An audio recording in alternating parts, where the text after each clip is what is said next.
Yahweh Tzevaot. נשרפה וגם קרתה נפשי לחצרות יהוה, לחצרות יהוה. Shalom, Angie. ליבי ובשרי יבואנו אל חי, אל חי.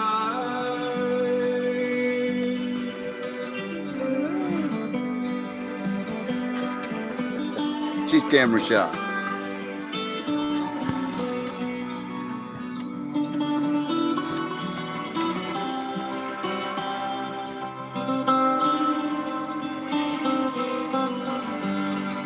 Welcome, everyone.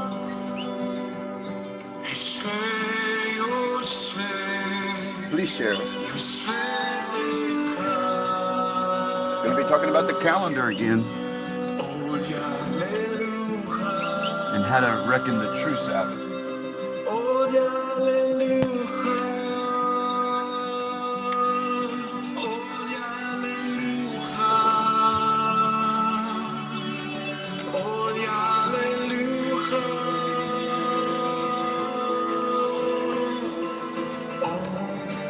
Just one day in your house is better than 1,000 anywhere else.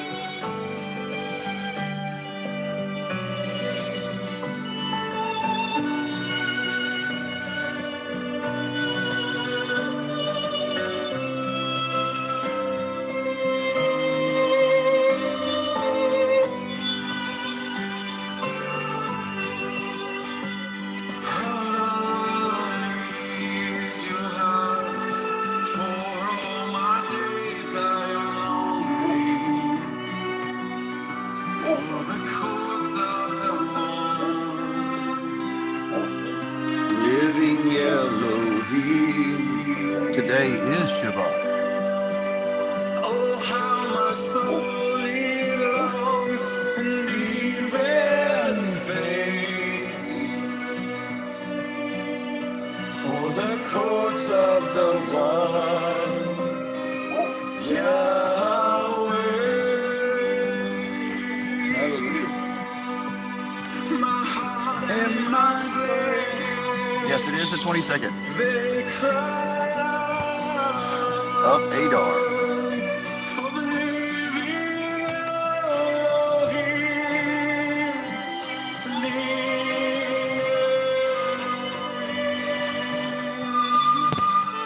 how blessed are the ones who dwell in your house.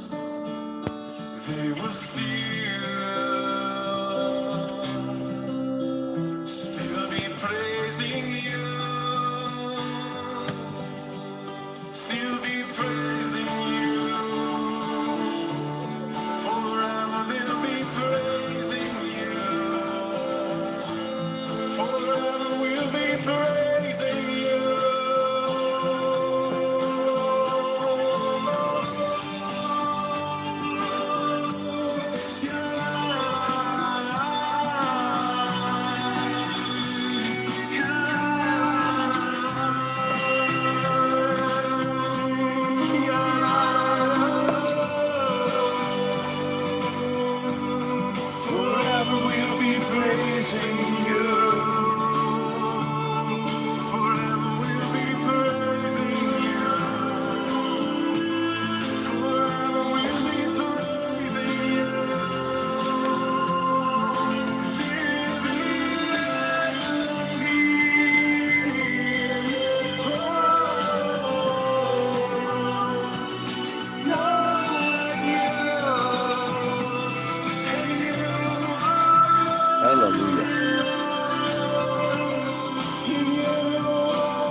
We'll address that actually, Veronica.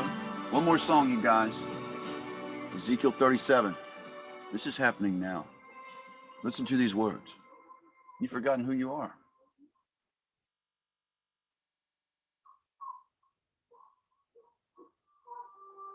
Ezekiel 37.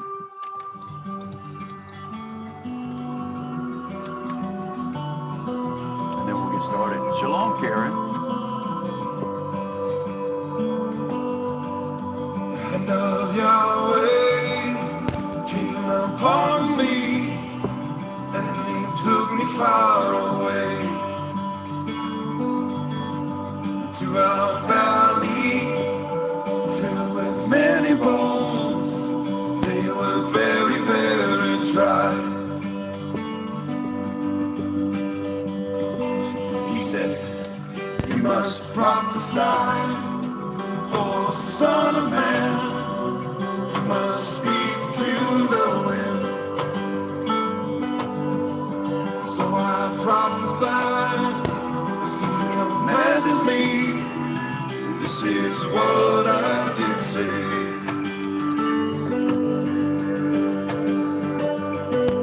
Come, breath of Yah, come from the forest. Breathe on these dry bones. Will they come to life?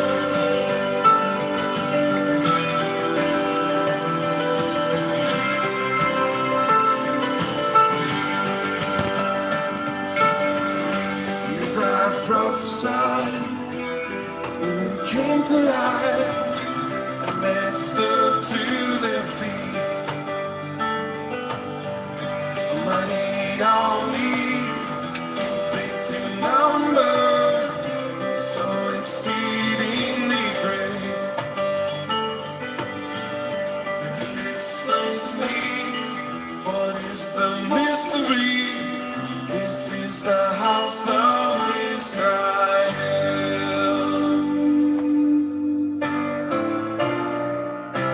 Though they say they are cut off,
Here we go.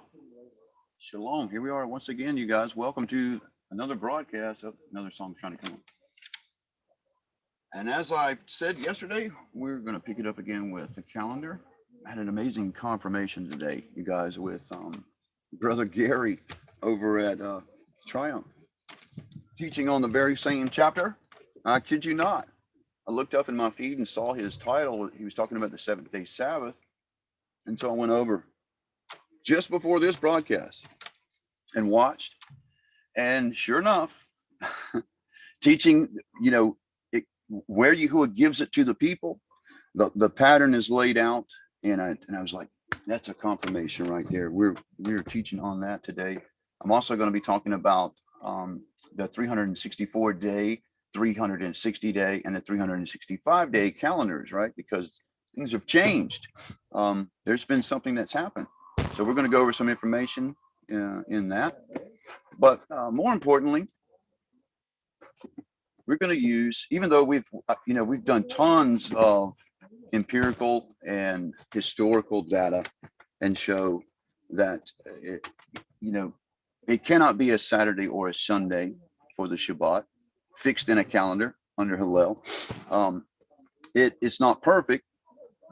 The days fluctuate, and there has to be some modifications here and there, kind of tweaking it so their days line up. That's not Yahuwah's hand. That's man trying to tinker with Yahuwah's calendar. So what my goal today is to show you, because I know for sure that there's some out there that need solid script. They need scripture alone to establish something. So I'm going to do that today. And also, I'm going to try to answer some of the questions I've gotten through email about Yeshua and Sabbath in the New Testament. And so I'm going to be citing some of that. Some of you asked, where did Yeshua celebrate the Sabbath? Didn't he break the Sabbath? It does appear that way because of the accusations that the Pharisees brought. But there's something deep going on right there in the scripture. I mean, in the New Testament itself, in those lines. If you pay attention to what's happening, it's very clear Yeshua observed the Sabbath. And they were not observing on Julian's calendar. That was a question that I just saw right before the music stopped. Someone was asking that, what was the Julian calendar in effect at that? It was. And so they had an 8-day week. And Saturday was the head of the week. It was the first day of the week in that time. That's historic. You can't change that. If you go and just research that for yourself, you'll find this very same thing. The Gregorian calendar came later under Pope Gregory. And again, man's calendar, Rome, nonetheless. And so whether you are on a Saturday or Sunday Shabbat, neither are correct. Yahuwah has already put it in and determined how. And that was through creation, right? In creation, Yahuwah establishes his pattern. He tells you right there in Genesis that the sun, moon, and stars are for particular reasons. We can't ignore that, right? It's a big clock. And Yahuwah wound it himself. And at some point, he dented his own clock because it's, as you're going to see here in just a moment with the calendar changing from, 360 to 365, 364, Yahuwah dented his clock. I think the answer is in Hosea, where, after he's divorced Israel and he's taken from, the harlots, the two daughters, the Shabbats, the feasts, the new moons. He's taken it from them. I'm also going to show you in Ezekiel 20, same kind of thing. Yahuwah's acknowledging this, right? So strictly scriptures. And I'm going to show you how we can reckon the true Sabbath, you guys. We can't box Yahuwah into a Roman box and put him in there and say, we got to fit everything in this paradigm. because it's not going to fit. You have to tweak it to make it fit. But I'm going to show you just on the Exodus pattern alone, the whole experience, because we know exact days, and we can see Yahuwah establishes a principle for them, and he tests them to see if they'll keep it. This is even before they get to the mountain and they get the law. He's giving them a little hint to what's to come. All right. So he gives them the Sabbath, the work days. 6 days you'll work, and on the 6th day you'll gather twice as much, and you will rest on the 7th day. It's the pattern. And what's really cool about this in Exodus 15 and 16 is you can see clearly that Yahuwah is establishing his luni-solar calendar at that point, because no other calendar can this fit on. You won't get it to work. And you do have to observe the new moons. That's the other thing. These people understood that pattern. When he gave it to them, you know, though they stumbled at first, right? Because he tells them not to gather on the 7th day, and they do it anyway. Right. So they just come out of Egypt. They got a whole lot of pagan in them. They've been in bondage, right? And so he's got to remove that from them. And I you know, gave an analogy the other day about who was taking them out like a dirty rug that's got a lot of sand in it, just taking it out and shaking it to get the Egypt out of them. That's what he was going to do for the next 40 years, right? Because they had a whole lot of Egypt in them. Very first thing that Aaron wanted to do after Moses went up the first time was what? Make unto us a idol so we can worship an image. They needed a God to worship. That's what or an Elohim to worship, a mighty one. And what was familiar to them? Apis is an Egyptian deity. This is something they were familiar with because they didn't know what Yahuwah looked like. But they wanted to worship some kind of image. So no more than the first time that Moses went up, they're already messing up. And see, the problem here is they just had all of this Egypt in them. And so he brought them to this mountain to deal with them. But before we get to that point, you guys, and that's happening here, in a couple of weeks, matter of fact, 10 days, around 10 days, 9 or 10 days, we're going to be looking for the new moon, this flipper. This is how we're going to reckon the new year and start our count to get to a Abib, right? Then we'll celebrate that feast. We'll observe it, remember Yeshua and his sacrifice for us, and then we'll start our count. It's going to lead us somewhere. And for a long time, we've been misled to the wrong place. In all of this, in every single bit of this, we've been misled to the wrong place. That's number 5 right there. You guys, there's been a lot of helicopters flying right over my head today. Oh, shalom, you guys. I didn't realize how many we got with us. 3 of you. Karen and Shauna. Welcome. Hello. How you guys doing? I'm doing pretty good. Very good. All right. So, I think I'm going to read through the calendar information first, and then we'll look at the scriptures and wrap up on that. But I want to show, you know, that the whole world was on a 360-day year at some point, and that changed. And it's changed a few times, right? What's done this? Well, perturbation is the most likely culprit. Yahuwah uses his creation to do his will. And so we can find and track in certain places in the Bible events that happen that cannot be explained, you know, maybe supernatural, but even so in the physical realm, what we see, what is taking place, what is happening, right? The sun standing still, going back 10 degrees, the long day, right, for Joshua.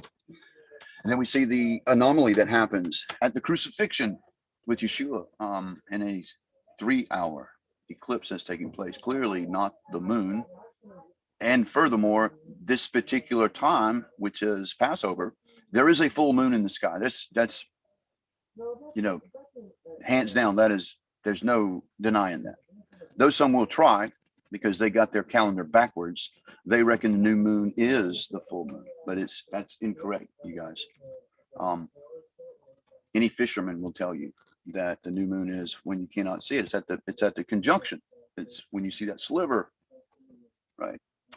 So if you're trying to reconcile the calendar or the Shabbat by that, it's going to be a little backwards. But even still, no matter how you observe the new moon, from Exodus 15 and 16, we're going to see clearly that no matter what you do with that moon, it's already been established that the 15th day is where we're starting.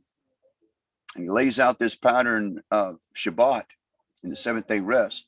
It can only happen on 8, 15, 22, and 29 as the Shabbats. And this is for 3 consecutive months after this when he first establishes it. Can only happen on Yahuwah's calendar, lunar solar calendar, you guys. It will not happen on the Julian. It will not happen on the Gregorian or Hillel's calendar. All right, we're going to get into that in just a moment. But first, I want to talk about the year, the whole year, and how it's changed. There's been something that's happened. Some will call it the Yahuwah denting his clock, right? Because it is not as it was back in ancient times, you guys. So if you're trying to reconcile, these days on Zadok's calendar, or any of those ancient ones, there's going to be 360 days to the year. All right. This is from the scripturecalendar.com. I'll put a link to this down in the description when this is over, so you can go and study this yourself. Before the 8th century BC, astronomers in many different cultures recorded a 360-day solar cycle and a 30-day lunar cycle. And so there was perfect synchronization, right? And it lines up, this matches up with scripture and declares a 360-day year. There's 360 degrees, right, in a circle. And it lines up with the 360-degree circle, with each degree representing a day. The study will show you that it changed to a 365-day cycle, which affected the way we observe the calendar and determine the feast days and the Sabbaths, right? We need a faithful witness at this point to help us mark those days, because it's not perfect anymore. You go dented his clock. Okay. Noah pointed to a 360-day calendar. During the time of the flood, Noah tells us that 150 days started on the 17th day of the 2nd month and ended on the 17th day of the 7th month. Genesis 7, verse 11, 24, and 8, verses 3 and 4. In the 600th year of Noah's life, in the 2nd month, on the 17th day of the month, on the day that the fountains of the deep were broken up and the windows of heaven were opened, Genesis 7:11, and the waters were mighty upon the earth, 150 days, and the waters receded steadily from the earth. At the end of 150 days, the waters diminished, Genesis 8:3. And in the 7th month, on the 17th day of the month, the ark rested on the mountains of Ararat. And, archaeology can be proven. Ron Wyatt also found this location as well, you guys. It's there. 150 days. We may talk about that at some point. 150 days divided by 5 months is 30 days. 30 days times 12 months is 360 days. The perfect holy scriptural year is made up of 12 months, each comprising of 30 days, to make up a total of 360 days, the number of degrees in a circle. Prophecy declares a 360-day calendar. Daniel, Paul, and John all describe the same thing. The Antichrist popes of Rome rising to power in 538 AD after the Roman Empire collapsed, and the last Roman emperor was removed in 476 AD. The little horn of Daniel 7, who persecuted the saints for a time and at times and a dividing of time, right? 1260. The period in which the holy city is trodden underfoot by the Gentiles for 42 months, Revelation 11. During the period in which the two witnesses in Revelation prophesied for 1,260 days, Messiah's saints escaping to the wilderness for a time, times and a half in Revelation 12, and the reign of Antichrist, sea beast, for 42 months in Revelation 13.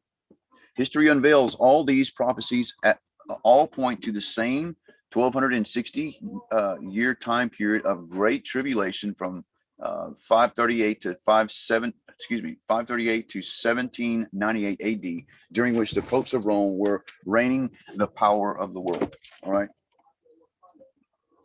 This proves that the scripture was declaring a 360-day year. Math science proves a 360-day calendar. And it is simply brilliance. The 360 degrees of a circle point to 360 days. Ideally, the 12 months are laid out on a circle, each month representing 30 degrees. 30 days make up 360 degrees and days. And this is how the months would originally been in the perfect calendar before Yahuwah dented his clock. All right. So before the 8th century, there was no need to add a 13th month to keep count of the imbalance of a 365.25 day solar cycle and a 29.5 day lunar cycle. Ancient astronomers validate that a 360 day year before the 8th century BC, and they had to adjust their calendars to line up with the changes of the solar lunar calendars. Calendar research shows that 30 different cultures had the same calendar of 12 months with exactly 30 days per month and 360 days in a year. Dr. Immanuel Velikovsky, one of my favorites. I'm reading that now about the Exodus, you guys. Really good information here. Worlds in Collision shows evidence that 30 cultures worldwide all record a period of upheaval lasting about 50 years. In the days and the months and the days of the year were in flux, and it settled down to what we have now, a 365 and a quarter days of a month, 29 and 1/2 days. This is interesting, you guys.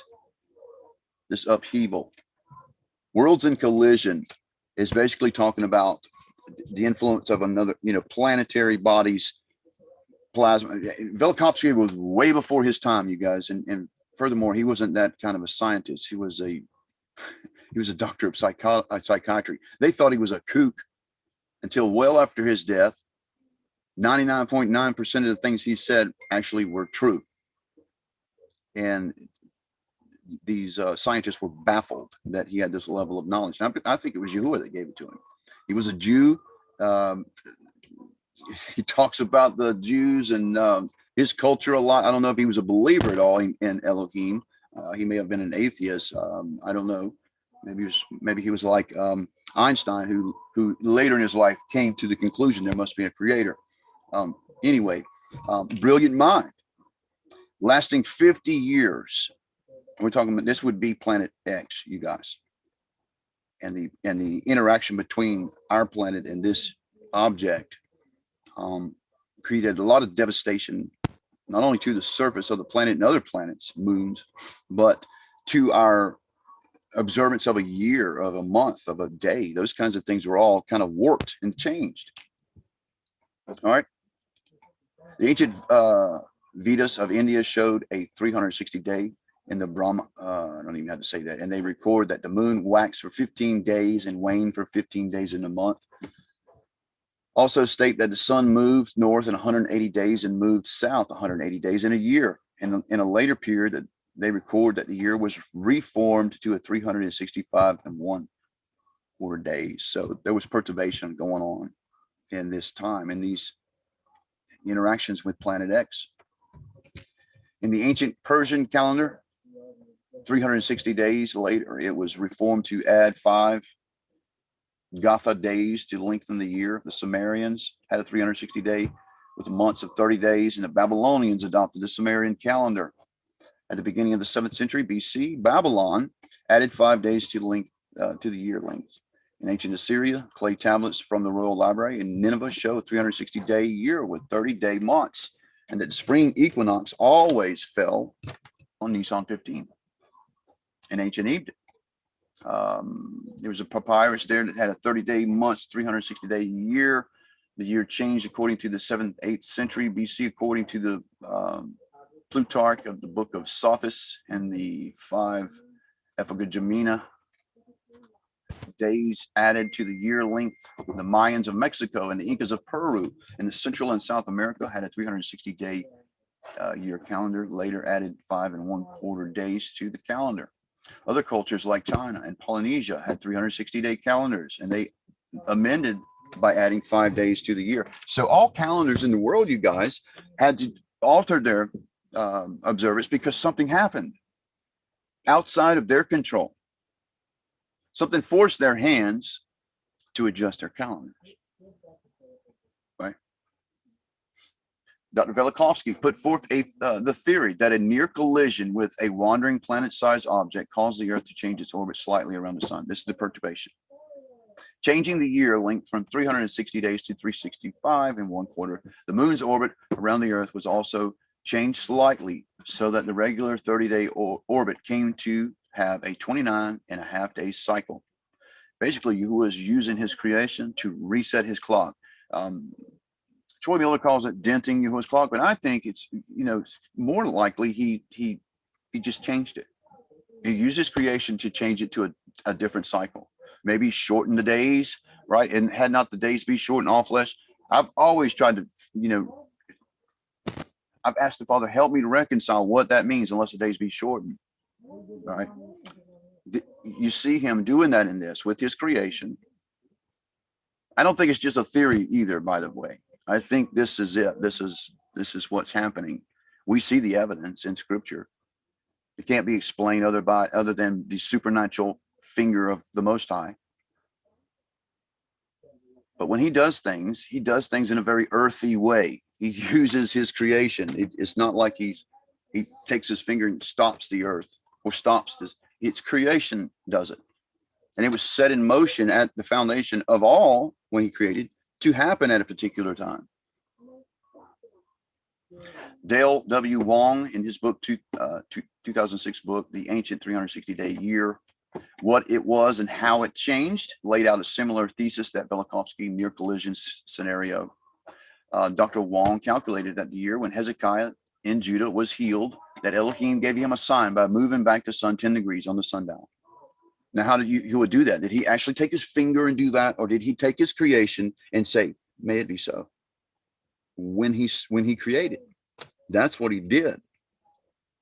So that at that appointed time, when Hezekiah needed a sign, it was already happening. Yahuwah had already put it in motion. It wasn't like he said, coming right up, let me just do that for you. Here you go. No, it was already put into motion way before he even asked it. During creation. Does that make sense, you guys? And you can see this in Yeshua's, walk in the New Testament where he says, my time is not yet, or my time is now. He was always from day one at the wedding, at the beginning of the story where he turns water to wine and water to wine. He was on this time schedule.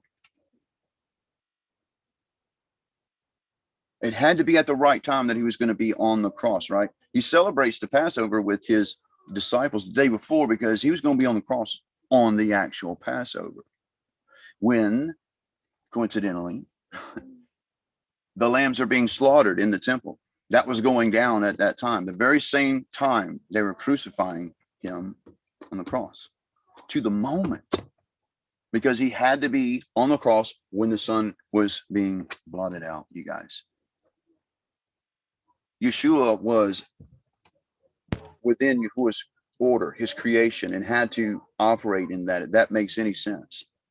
He knew what was going to happen in the sky. The Father had already put it in order. Right? Hezekiah said to Yeshayahu, which is Isaiah, what is the sign that Yahuwah does heal me, and that I shall go down to the house of Yahuwah on the third day? And Yeshayahu said, this is the sign for you from Yahuwah, that Yahuwah does the word which he has spoken. He shall the shadow go forward 10 degrees or go backwards 10 degrees. 2 Kings 20. And Hezekiah says it would be easy for the shadow to go down 10 degrees, but let the shadow go backwards 10 degrees. Right? You think you already knew what he was going to ask. It was already in motion. And Yeshayahu prophet cried out to Yahuwah, and he brought the shadow 10 degrees backward, and by it had gone down on the sundial of Ahaz. 2 Kings 20. Dale Wong calculated that the year of Hezekiah's sundial sign to be 713 BC. And he posits that Elohim actually moved the orbits of the earth, moon to accomplish this sign of moving 10 degrees. And that's exactly what he did. Backwards on the sundial. It's an alternative to the catastrophe thesis of Dr. Velikovsky. Either way, the year change. And by the way, it's not, I don't think it is. I think it goes hand in hand with his thesis, because this is a cyclical thing that happens. With every passage, there's an interaction. Okay, this is just one interaction. All right. Either way, the year changed, and it happened around the time, plus or minus a few years. Joshua pointed to a time that the sun stopped. Then Joshua spoke to, and this is another time, another passage of this thing. By the way, it was 10 degrees in this occasion. You were offset it again in the other direction at the time of Hezekiah, putting it back to where it was supposed to be in the first place, because it was first in the time of Joshua altered. Habakkuk 3:11 points to the sun and moon standing still, and the sun shall stand still in their places. Like your arrows fly, like lightning is your glitter spear. Adam Clark notes this was a type of prayer of Joshua when he fought against the Amorites. And lining up with the scriptures in Isaiah 38:4-8, to change the shadow of the sun by 10 degrees, the speed of the earth around the sun has slowed down again, which result in our modern 365.2442 days per year, and the moon's 29.5 days, possibly in the 8th century, as reflected in the calendar, changes around the world at its time. And the word of Yahuwah came unto Yeshayahu, saying, Go and say to Hezekiah, Thus saith Yahuwah, the Elohim of David, your father, I've heard your prayer, and I've seen your tears. See, I'm adding 15 years to your days, and out of the hand of the sovereign of Asher I shall deliver you in this city, and protect the city. And this is a sign to you from Yahuwah, that Yahuwah does his word, which he has spoken. That's a good point to remember, you guys. He never fails. If he gives a prophet through a prophecy through a prophet, it comes true. Otherwise, that's a false prophet. He does what he speaks. See, I am bringing the shadow of the sundial, which has gone down, and the sun on the sundial Ahaz 10 degrees backwards, and the sun returned 10 degrees on the dial by which it had gone down. Adam Barnes notes the shadow or the shade which is made by the interception of the rays of the sun by the nomon on the dial.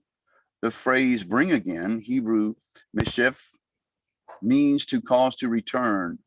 To feel from shav or shub, to return. That is, I will cause it to retrograde, or bring back. The Septuagint, in the Greek, it's strepsos. I will turn back. Few subjects have perplexed commentators more than this account of the sundial of Ahaz, right? And even with that, why doesn't anybody call and say, what's going on at the cross with a 3-hour eclipse? Right, there's something going on there. You don't have it. You don't. First of all, when you got a full moon, it's impossible to have an eclipse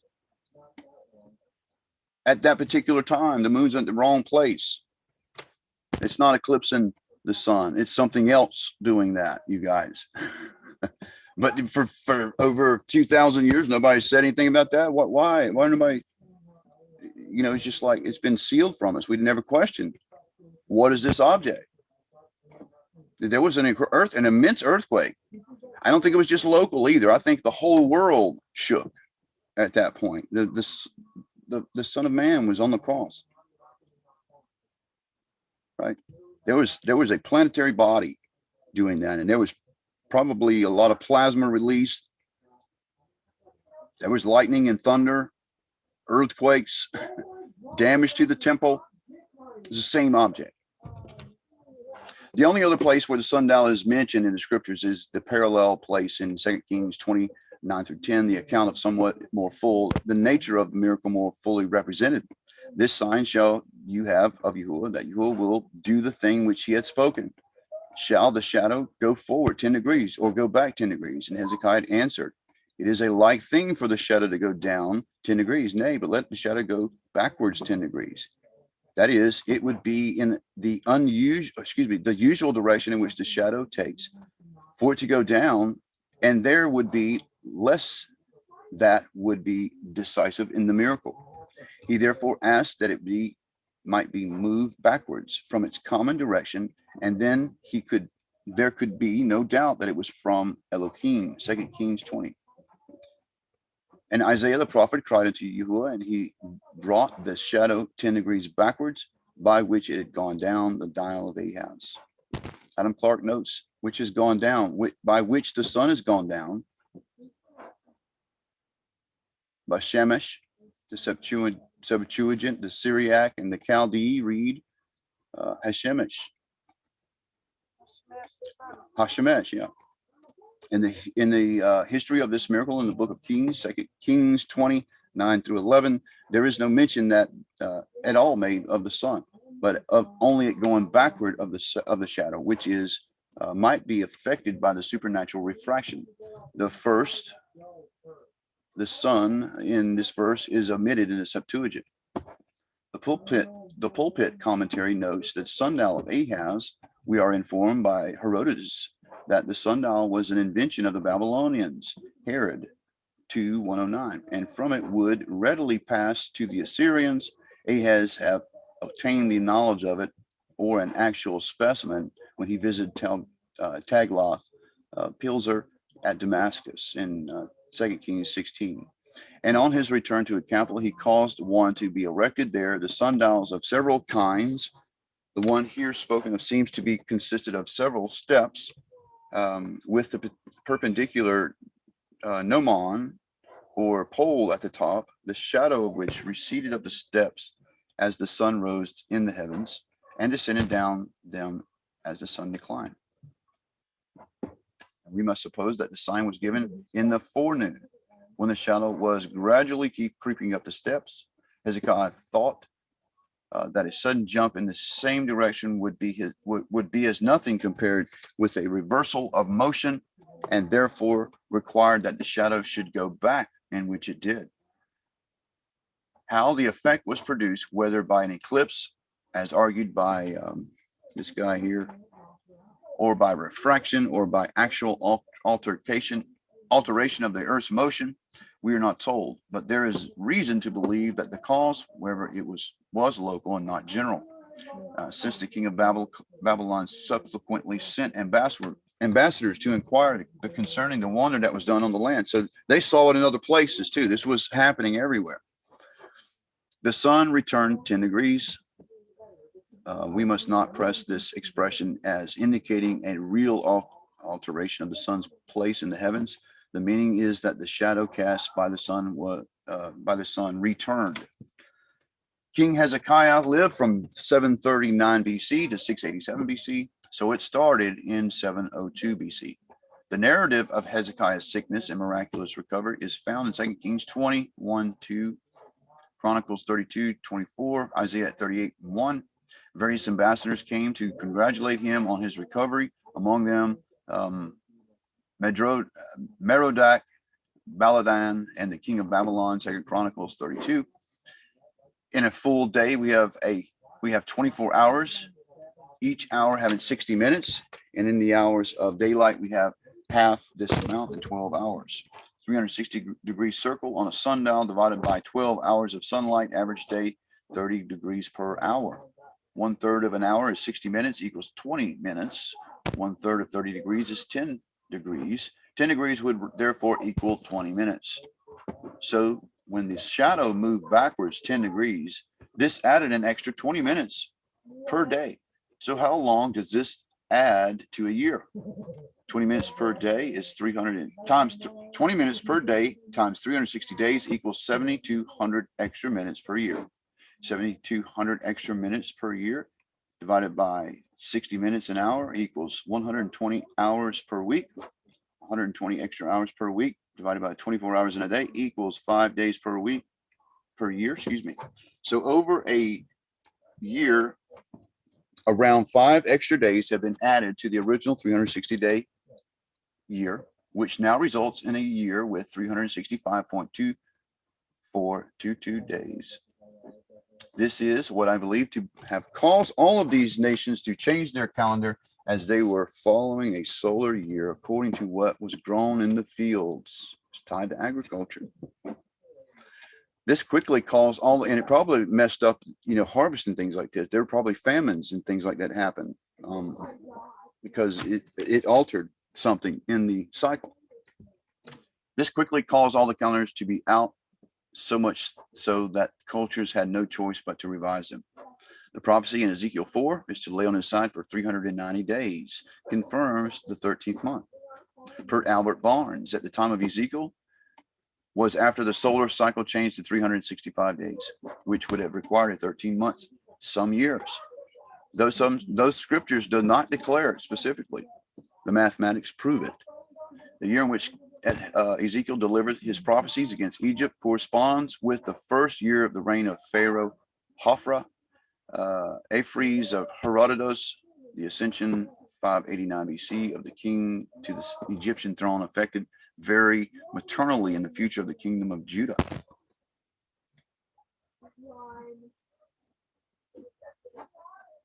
Very interesting.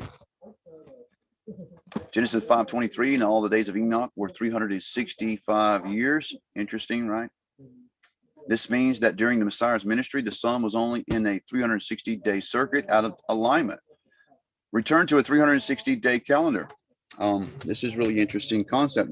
Actually, Darla thinks that Yahuwah is going to return his clock back to the original perfect clock, you guys, which would be a sign to us if that happened. It would be definitely noticed something happened. I mean, everybody would notice things like that, okay?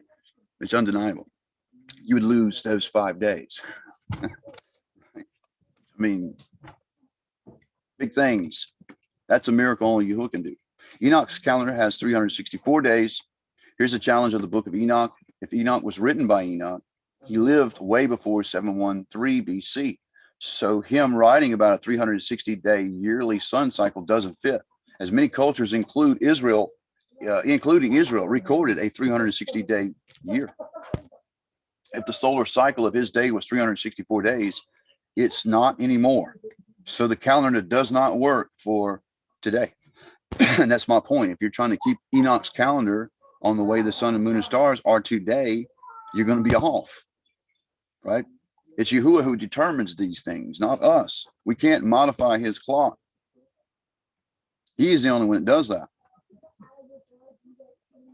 So people who teach and say it's a 360-day year with 4 header days, but those aren't observed.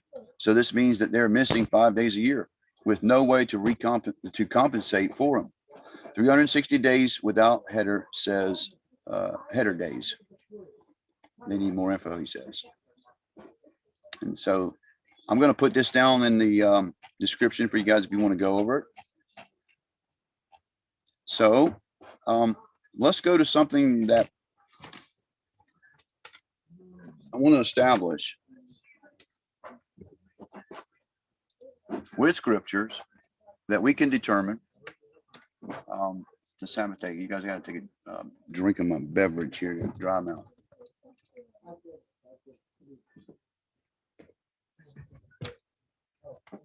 So we are in the season where what I'm about to show you took place. Here, Exodus 15 is where we're going to start with this. All right. So the Passover has already happened. The very first one in the Exodus. They have left Egypt and for a whole month have been in the wilderness running from Pharaoh. It took them 1 month to get where they're going to cross. And this is what happens at Exodus 15. And Moshe said to the children of Israel, sing this song to Yahuwah, and spoke, saying, I sing unto Yahuwah, for he is highly exalted. The horse and his rider are thrown to the sea. Right? The sea came in on the Pharaoh and his chariots and all his warriors. The archaeology proves this. The divers have gone down and found chariots and chariot wheels and bones and things like that at the bottom of this area here, you guys. And so they're celebrating what Yahuwah just did. Yah is my strength and song. He has become my deliverance. He is my El, and I praise him. Elohim of my father, I will exalt him. Yahuwah is a man of battle. Yahuwah is his name. He cast Pharaoh's chariots and his army into the sea, and his chosen officers are drowned in the sea of reeds. The depths covered them, and they went down to the bottom like a stone. Your right hand, O Yahuwah, has become great in power. Your right hand, O Yahuwah, has crushed the army. And in the greatness of your excellence, you pulled down those who rose up against you and set forth your wrath. It consumed them like stubble. And with the wind of your nostrils and the waters were heaped up, the floods stood like a wall, and the depths came stiff in the hearts of the sea. And the enemies say, I pursue, I overtake, I divide the spoil. My being is satisfied on them. I draw out my sword, and my hand destroys them. And you did blow with your wind, and the sea covered them, and they sank like lead with mighty waters. Who is like you, O Yahuwah, among the mighty ones? Who is like you, great in set apartness and awesome in praises, working wonders? You stretched out your right hand, and the earth swallowed them. And in your kindness, you led the people whom you have redeemed in your strength. And you guided them to your set apart dwelling, right? He's taking them to the mountain. And the peoples heard, and they trembled, and anguished gripped them, and the inhabitants of Philistia. Then the chiefs of Edom were troubled. The mighty men of Moab, trembling, grips them, and all the inhabitants of Canaan melted. Melted, you guys. The inhabitants of Canaan melted. You know why? Because the Bible says that fire goes before him. What kind of fire? Plasma. It devours. We'll see this in went up the mountain that he says, put up boundaries and don't let them go across that. You can see it on the Google imagery there. These plains that are clearly marked off where no flame touched it, but everything around, all the high points around the flame burned it. The Bible says it was fire that came down and danced on the top of the mountain, and it turned black. Anybody in the vicinity, you guys, of a plasma discharge or plasma going off is consumed. And this is why Canaan is melted. You know, mountains are consumed before, right? They melt before him. How does this happen? It's plasma. All right. This is awesome power, you guys. Fear and dread fell on them by the greatness of your arm, as silent as a stone, until your people pass over. O Yahuwah, until your people whom you have brought pass over. You brought them in and plant them on the mountain of your inheritance, in the place, O Yahuwah, where you have made for your dwelling, the set apart place. O Yahuwah, where your hands have prepared. Yahuwah reigns forever and ever. The horses of Pharaoh went with his chariots and his horsemen into the sea, and Yahuwah brought back the waters into the sea upon them. And the children of Israel went on dry ground in the midst of the sea. And Miriam, the prophetess, and his sister Aaron took the timbrel in her hand, and all the women went out with their timbrels and with their dances.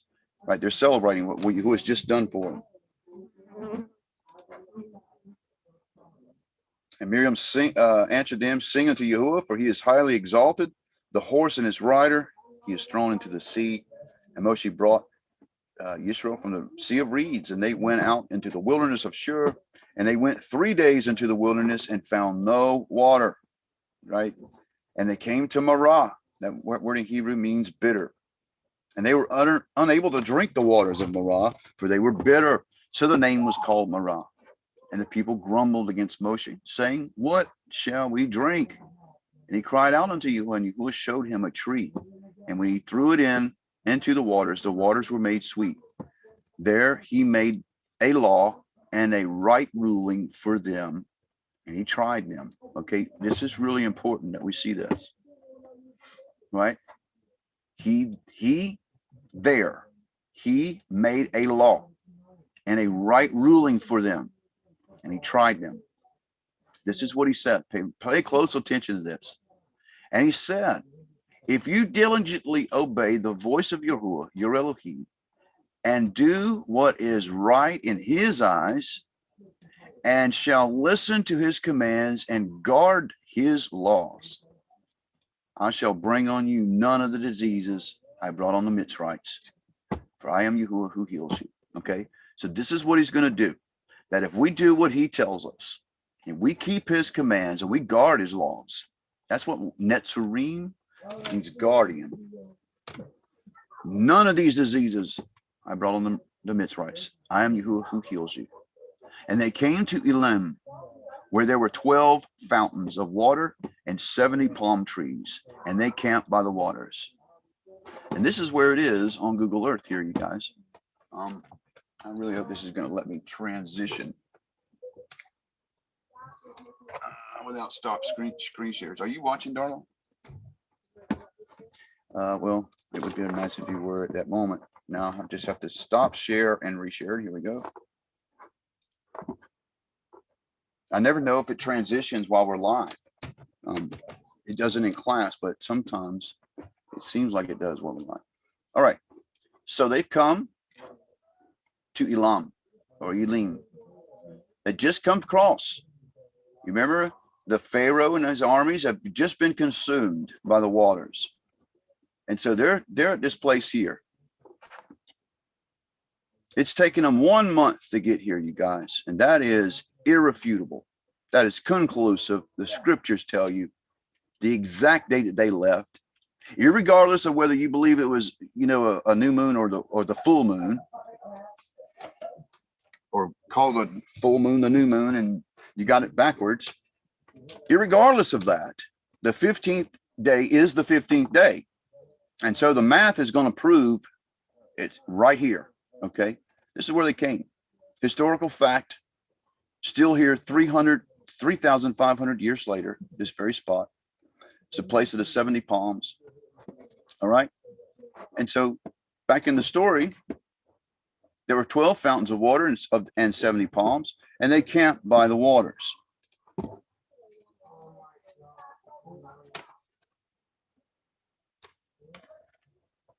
And they set out from Elam, all the congregation of the children of Israel, and came to the wilderness of Sin, which is between Elam and Sinai, on the 15th day of the second month after they're going out of Egypt. Okay, so they left Egypt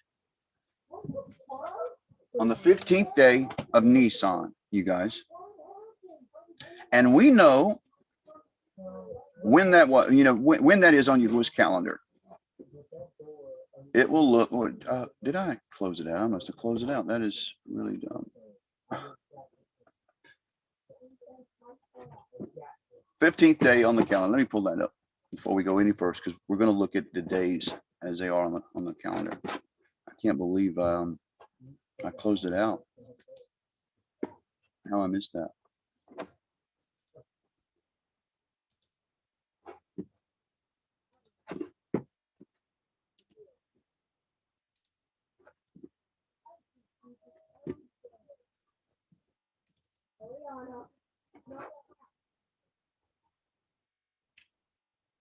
I saw someone post a really interesting example of the calendar. I think I'm going to use it as an illustration.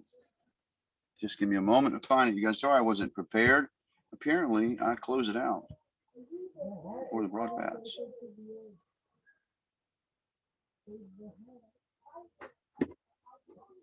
Yes.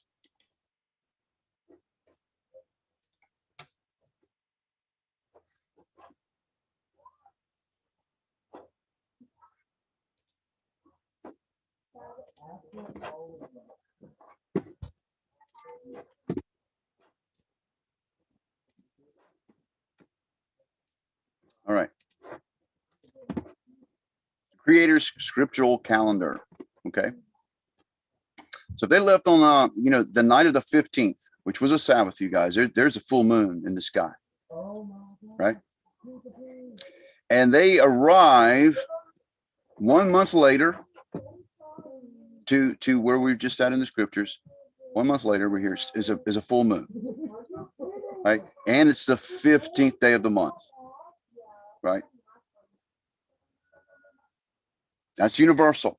That is undeniable. We're in the 15th day of the month. Now watch this.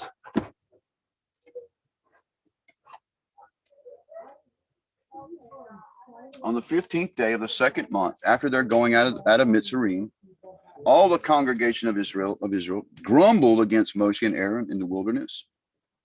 I want to be able to see your chat because I can't when I'm screenshotting. Screenshotting. Is that correct grammar? All right. So 15th day.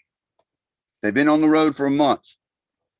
All the congregation of the children of Israel grumbled against Moshe and Aaron in the wilderness. And the children of Israel said unto them, if only we had died by the hand of Yahuwah in the land of Mitzrayim, when we sat by the pots of meat and when we ate bread with satisfaction. They're thinking about when they had it good, right? They were eating really good over in Goshen.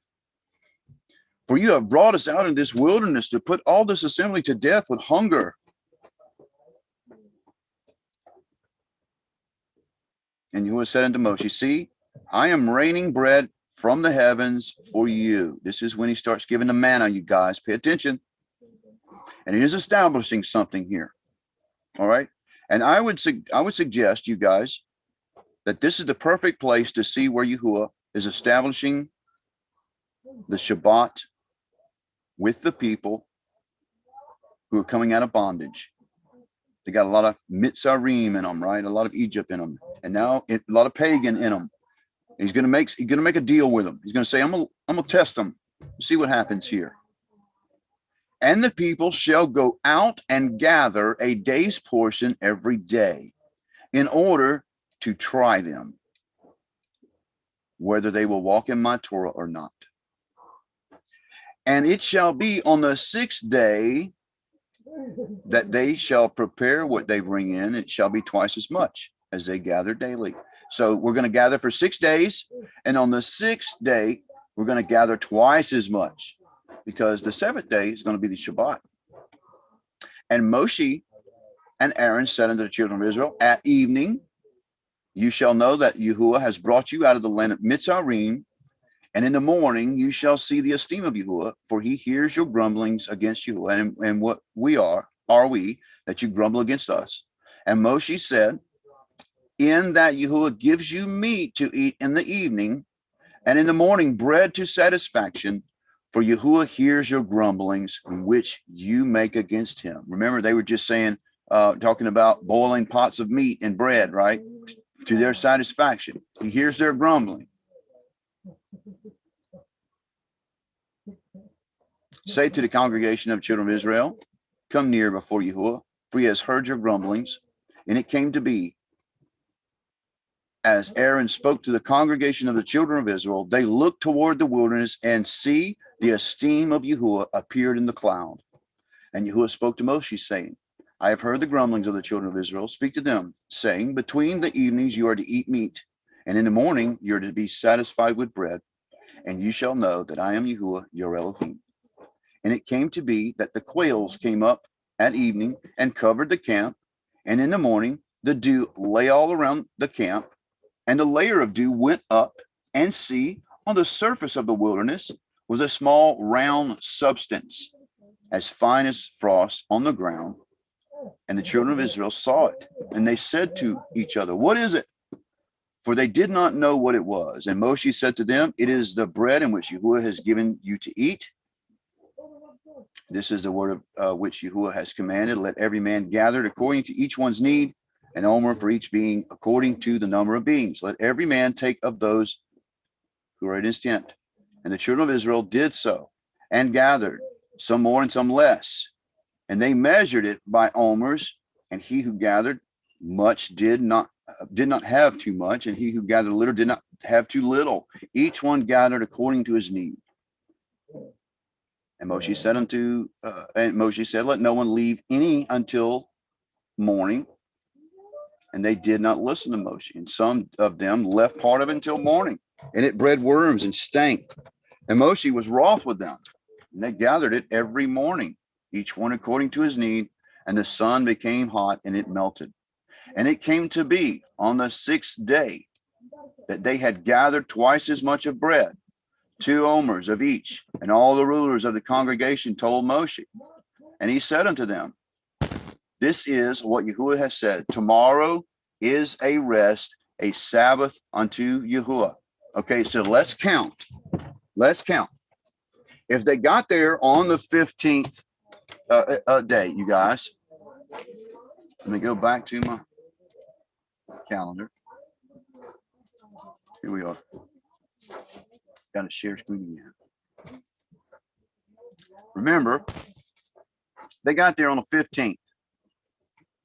And Yahuwah makes a deal with them that very same day, you guys.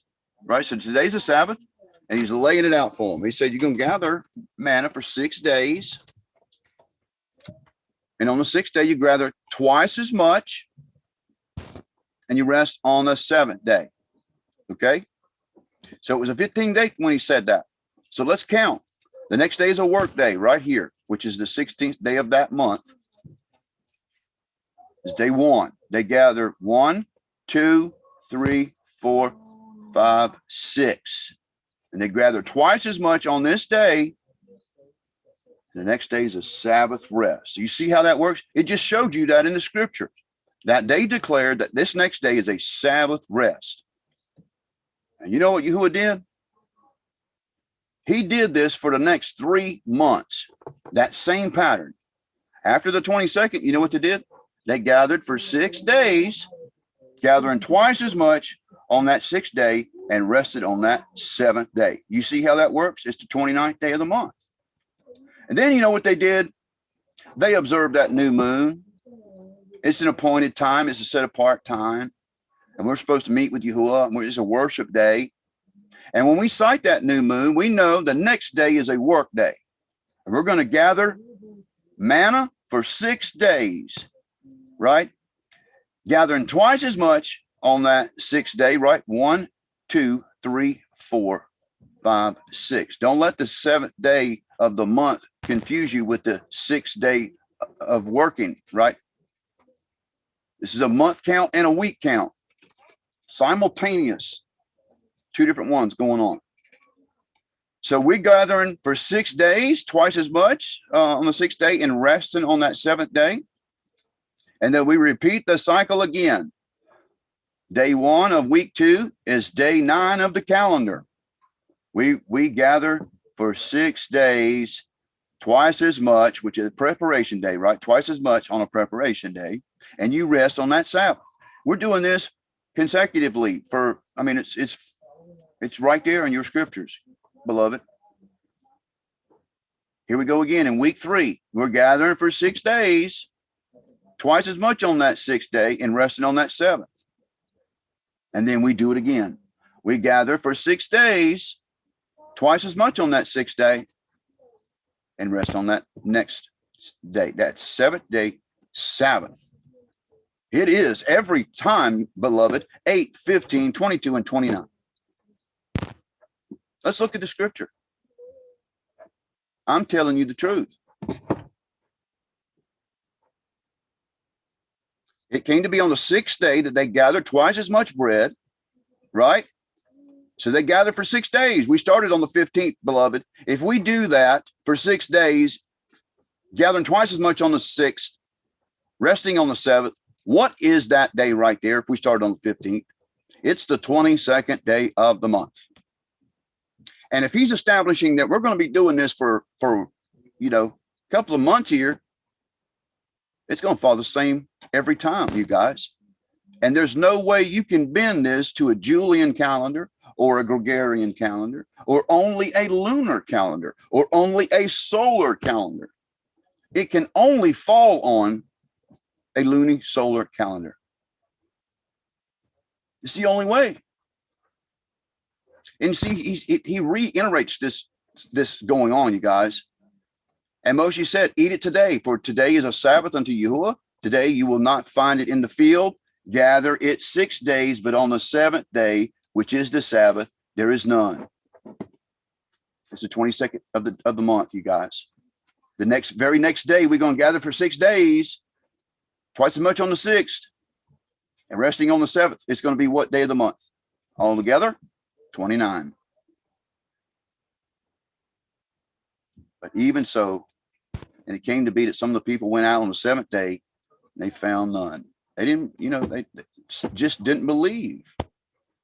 They didn't believe what was being told to them. This is being on your own sheet of music, right? Out of sync with the Most High. And Yahuwah said to Moshe, how long shall you refuse to guard my commands and my Torah? Why? Because they went and did this right here. Guard my commands. How long shall you refuse to accept Yahuwah's Torah and his calendar? Beloved, see, because Yahuwah has given you a Sabbath, therefore he is giving you bread for 2 days on the 6th day. Let each one stay in his place and do not let anyone go out of his place on the 7th day. This is irregardless of the day of the month, you guys. The 7th day is not every 7 days. Every, on the Gregorian, you know what I'm talking about, fixed in the calendar. There's a pattern he's laying out in chapter 16 of Exodus. And so the people rested on the 7th day.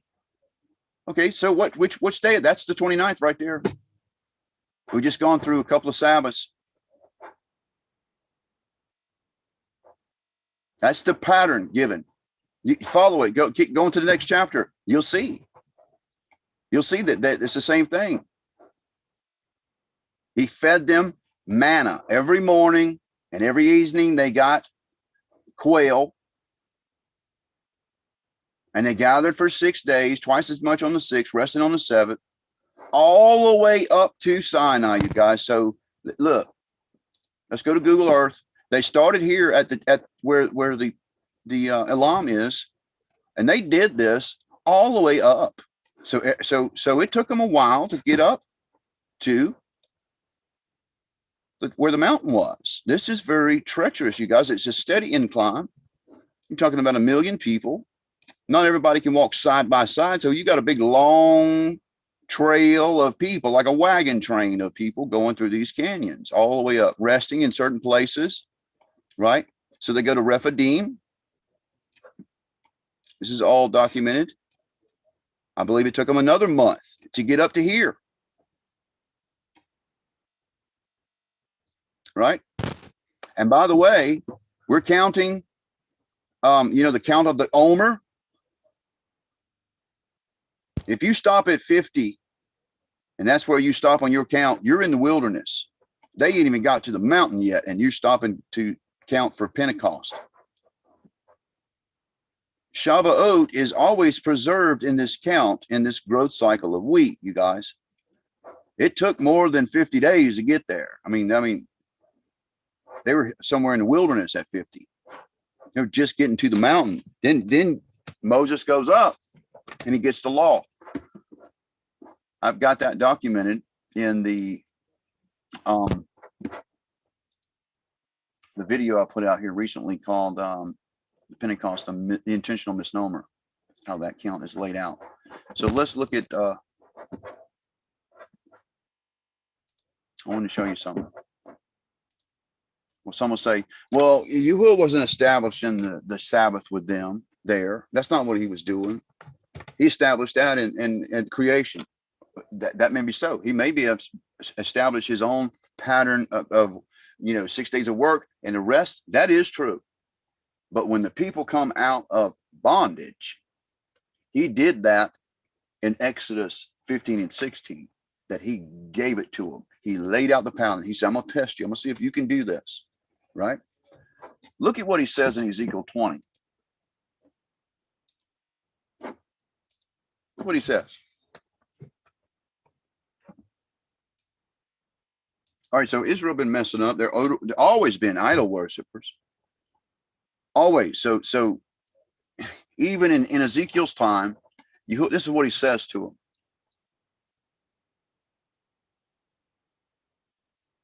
Then I said unto them, each one of you, throw away your abominations which are before his eyes, and do not defile yourself with the idols of Mitzrayim. I am your Elohim. So even in Ezekiel's time, they're defiling themselves with idols of Egypt. But they rebelled against me and would not obey me. And all of them did not throw the abominations which were before their eyes, and nor did they forsake the idols of Mitzrayim. So I resolved to pour out my wrath upon them to complete my displeasure against them in the midst of the land of Mitzrayim. But I acted for my name's sake, that it should not be profaned before the eyes of the Gentiles. What? His name and his feasts, his Shabbats, all of that. It should not be profaned before the eyes of Gentiles among whom they were, before whom whose eyes had made myself known to them to bring them out of the land of Mitzrayim. So I took them out of the land of Mitzrayim and brought them into the wilderness, and I gave them my laws and showed them my right rulings, which if a man does, he shall live by them.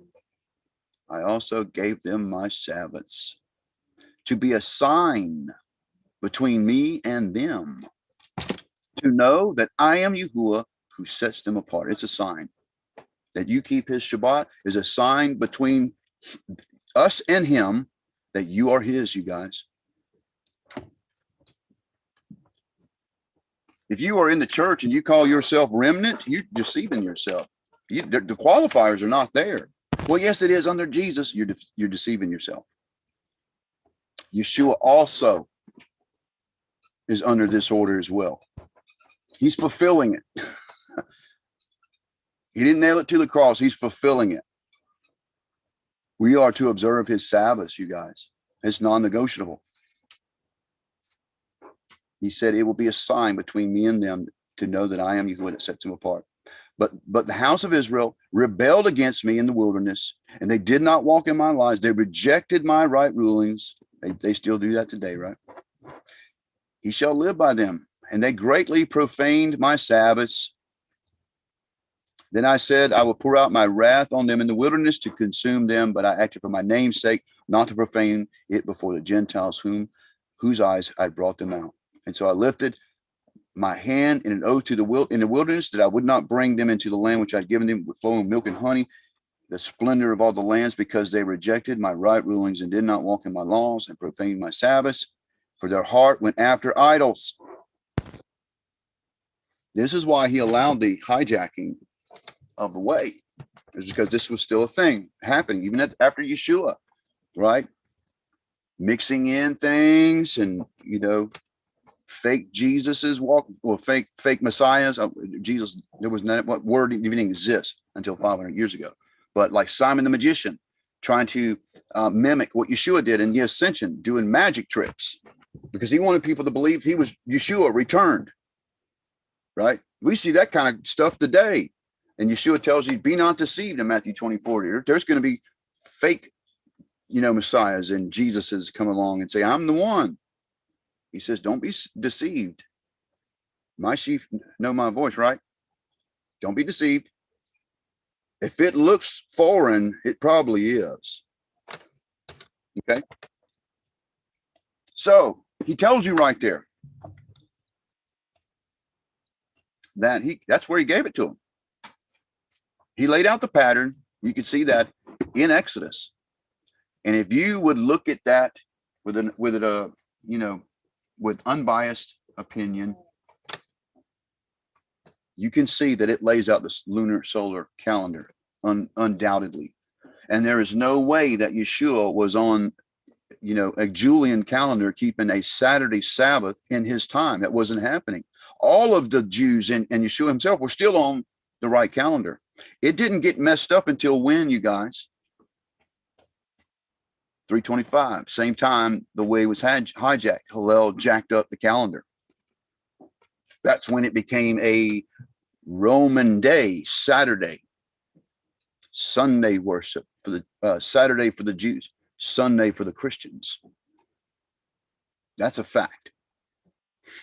So Yeshua was not on anything but the calendar. That was true. And he did, by the way, observe the Shabbat. That's another email I've got. Well, show me where Yeshua was keeping the Shabbat. Okay, let's go to Luke. We're going to go to Luke 4.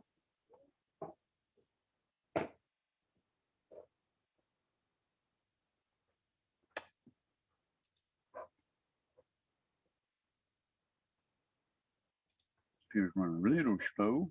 Luke 4 and 16.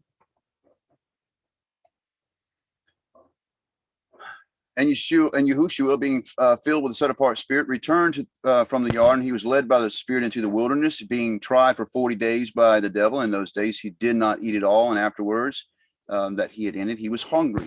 And the devil said unto him, You are the son of Elohim. Command this stone become bread. And Yeshua said unto him, It has been written, a man shall not live by bread alone, but every word of Elohim. And the devil, taking up on a high mountain, showed him the reins of the world in a moment of time. And the devil said unto him, All this I shall give unto you, and their esteem, for it has been delivered to me that I shall give it to whomever I wish. And if then you worship before me, it shall be yours. And Yahushua said, answering him, Get thee behind me, Satan, for it is written. And every time he said it is written, he's talking about the Tanakh, you guys. You shall worship Yahuwah your Elohim, and obey, and him you shall serve. And he brought him to Jerusalem and set him at the edge of the set-apart place. And he said to him, You are the son of Elohim. Throw yourself down here, where it is written, You shall not command his messengers concerning you to guard you. And in their hands they shall bear you up, lest you dash your foot against a stone. And Yahushua said unto him, It has been said, You shall not try your Elohim. And when the devil ended every trial, he went away from him at a convenient time. And Yahushua returned in the power of the spirit of Galil, and news of him went out through the surrounding country. And he was teaching in their congregations, being praised by all. And he came to Nazareth, where he had been brought up. And according to this practice in the congregation, he went to the congregation on the Sabbath, and he stood up and to read. It was a Sabbath, you guys. And wouldn't you know it, he's in the congregation.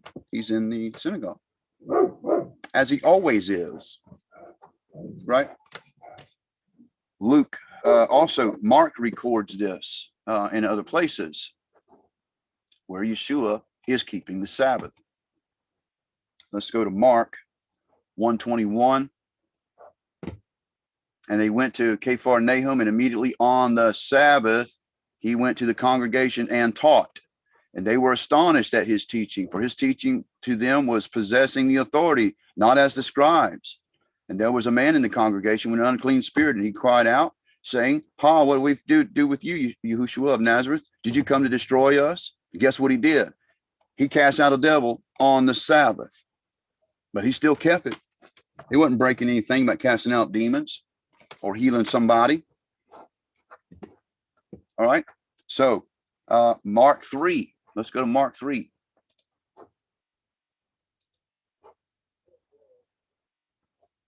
And he went again into the congregation again, and a man who had withered his hand was there, and they watched him as he would heal them on the Sabbath. Right? They're trying to get him in a Talmudic law break, because it was in the Talmud, not in the Torah, you guys. They were trying to get him under the law of the Pharisees. So Yeshua keeps the Shabbat. And it was not on Julian's calendar. It was on Yahuwah's calendar. And that's how it was.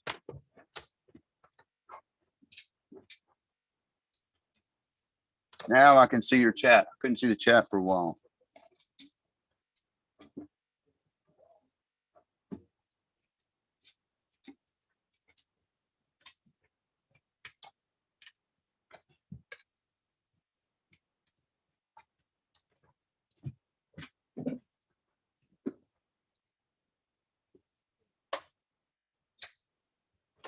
What is it?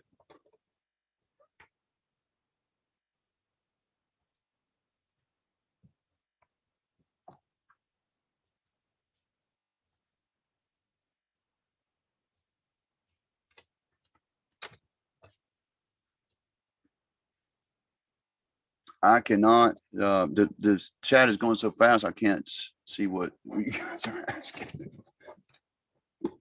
It's going very fast for me.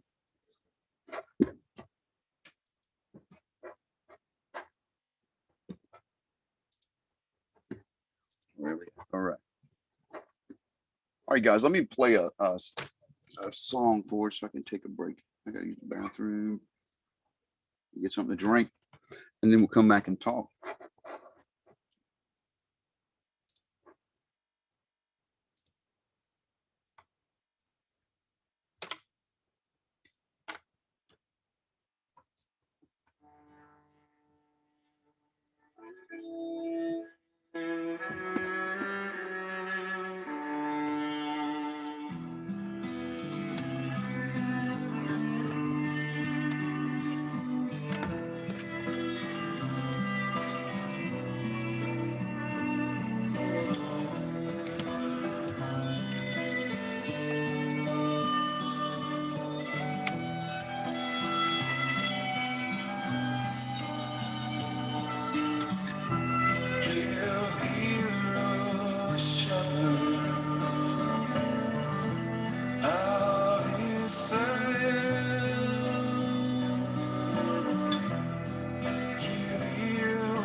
Restore us again, cause your face to shine. Return to us, oh yeah. We shall be saved. We shall be saved.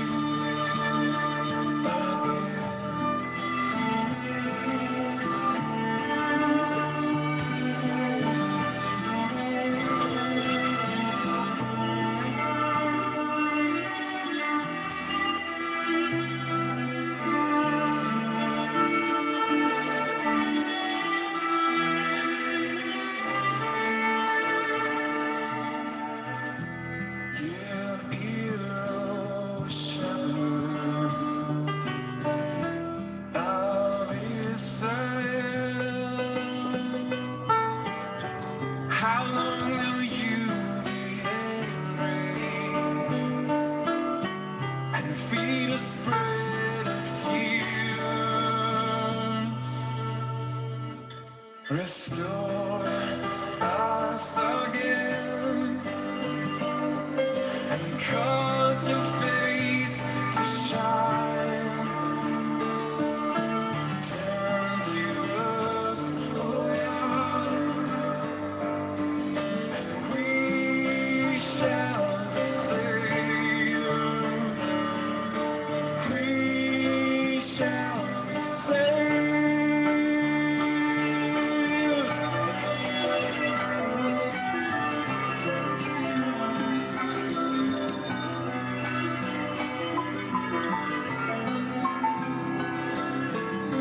Remember what you had planted, the vine you caused to grow, how you rooted the nations to make a place of its own. But now the hedges are broken, cut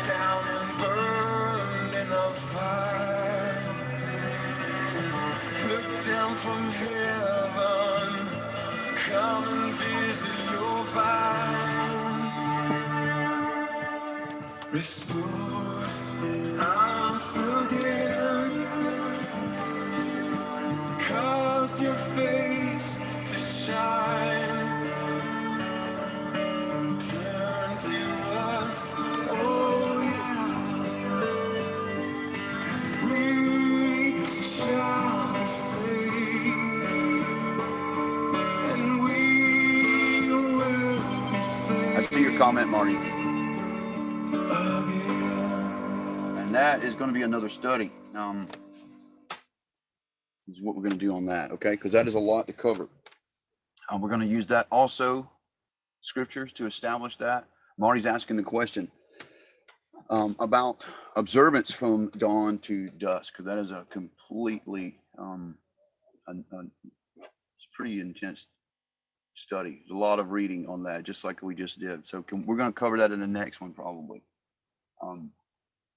So we got any questions, you guys, on what I've covered so far? Now's your time to answer, ask them.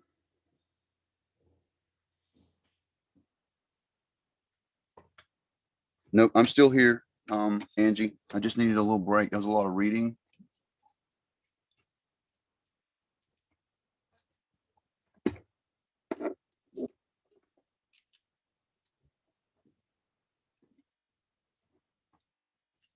You got no questions? All right, then it must mean you got it. So we'll cover this a couple more times, especially after we go through the Passover and track them through the desert up to Elim again, okay? And again, we will see that it all goes by the moon. They did not leave at a dark moon, okay, at new moon time, right? It's been dark in the desert. You ever walked around the desert in the dark?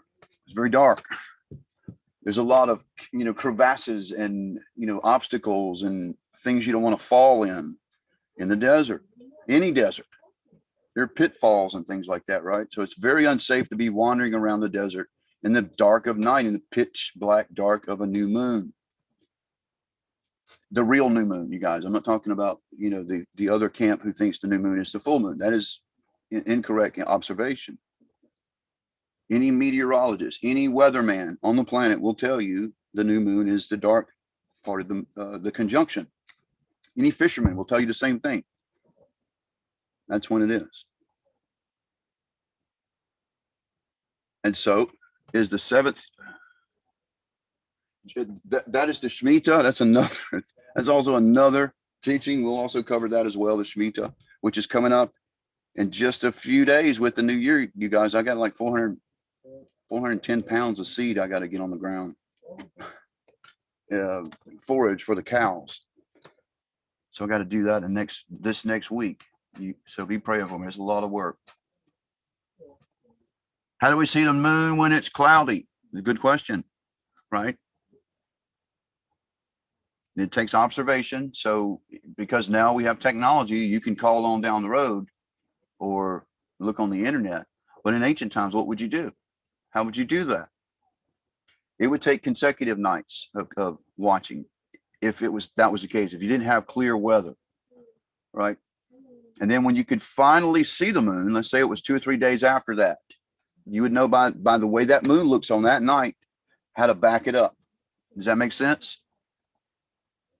Because you can, any day of the week, any day of the month on a moon cycle in ancient times, if you sight the moon, you would know exactly what day it was. Because it's a different moon. Well, not a different moon, but it's a different part of the moon exposed over that period of time.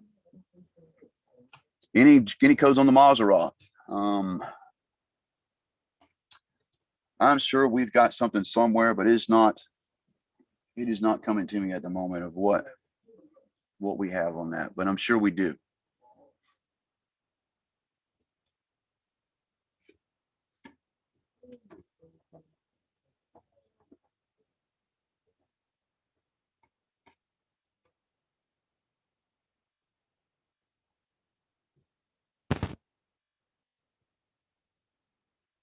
There's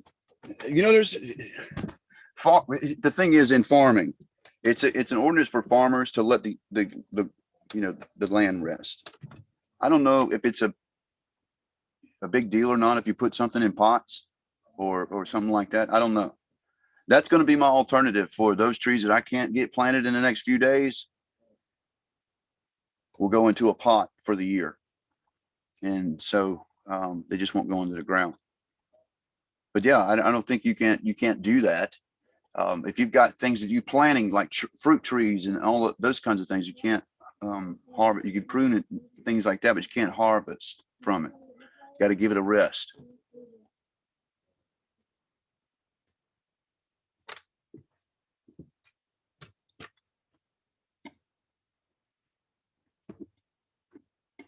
Very, right. See, okay, so let's say she's asking about if you can't see the moon on a cloudy day. There was a period of time when the Hebrews were in bondage that they were in caves working underground and they couldn't see the sky at all. So you know what they did? They just counted. And they alternated the months back and forth, 29, 30, 29, 30, which would have kept them somewhat accurate, but not completely accurate. Does that make sense?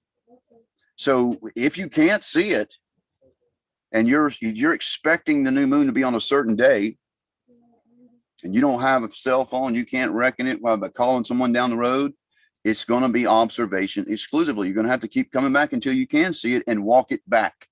In other words, you can know what day. You can get you a calendar to show you what the moon looks like for each day of the cycle, right? And so you can know what day it was just by the moon that night and then walk it back to know when the new moon day was. Does that make sense? That is the only way you can do that if you're not going to use, technology and call someone or and you're just completely covered in clouds. That's what you have to do.